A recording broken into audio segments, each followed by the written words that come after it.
Praise the lord. మత్తయి సువార్త 14వ అధ్యాయము 25వ వచనం. రాత్రి 4వ జామున యేసయ్య సముద్రం మీద నడుచుచు శిష్యుల యొద్దకు వచ్చెను. ఆయన సముద్రం మీద నడుచుట శిష్యులు చూచి తొందరపడి భూతమని చెప్పుకుని భయము చేత కేకలు వేసిరి. వెంటనే యేసు, ధైర్యము తెచ్చుకొనుము, నేనే, భయపడకుడని వారితో చెప్పగా, పేతురు, ప్రభువా, నీవే అయితే నీళ్ల మీద నడిచి నీ యొద్దకు వచ్చుటకు నాకు సెలవిమ్మని ఆయనతో అడిగాను. ఆయన రమ్మనగానే పేతురు దూనె దిగి యేసునొద్దకు వెళ్ళుటకు నీళ్ల మీద నడిచెను గాని గాలిని చూచి భయపడి మునిగిపోసాగి, ప్రభువా, నన్ను రక్షింపమని కేకలు వేశాను. వెంటనే యేసు చెయ్యి చాపి అతని పట్టుకుని, అల్పవిశ్వాసి, ఎందుకు సందేహపడితివని అతనితో చెప్పాను.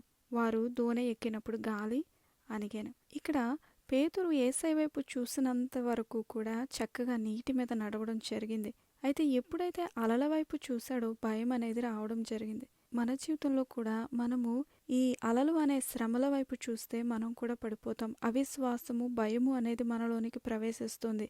కానీ మనం యేసయ్య వైపు చూసినప్పుడు మనం విశ్వాసముగా నిలబడతాము.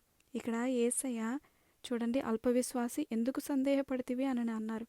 మనలో ఎప్పుడైతే అల్పవిశ్వాసం వస్తుందో, సందేహం వస్తుందో, కార్యములు మనం పొందుకోవడం కష్టమవుతుంది.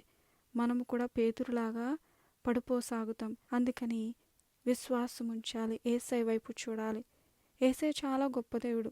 పేతురు భయపడి యేసయ్యా, నన్ను రక్షించని కేకలు వేయగానే వెంటనే యేసయ్య చేయి చాపి పట్టుకున్నారండి. ఈ దినం యేసయ్య మనల్ని కూడా చేయి చాపి పట్టుకుంటారు. మనం ఇటువంటి అలల వంటి శ్రమల్లో ఉన్నామేమో, బాధలో ఉన్నామేమో, కానీ యేసయ్య మనల్ని విడవరండి.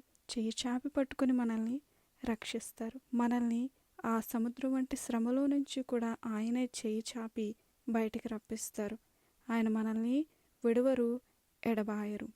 ప్రార్థన చేసుకోవచ్చు. పరిశుద్ధుల తండ్రి, మాకు తోడుగా ఉండి మా చేతిని పట్టుకున్నందుకు వందనాలు. ఎంతమంది శ్రమలు అనే వేదనలో ఉన్నారో వారిని ప్రభువా లేవనెత్తి తండ్రి వారిని బయటకు తీసుకురండి.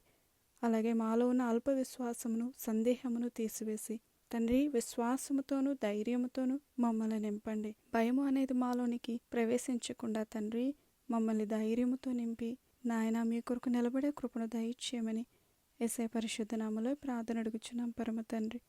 ఆమేన్.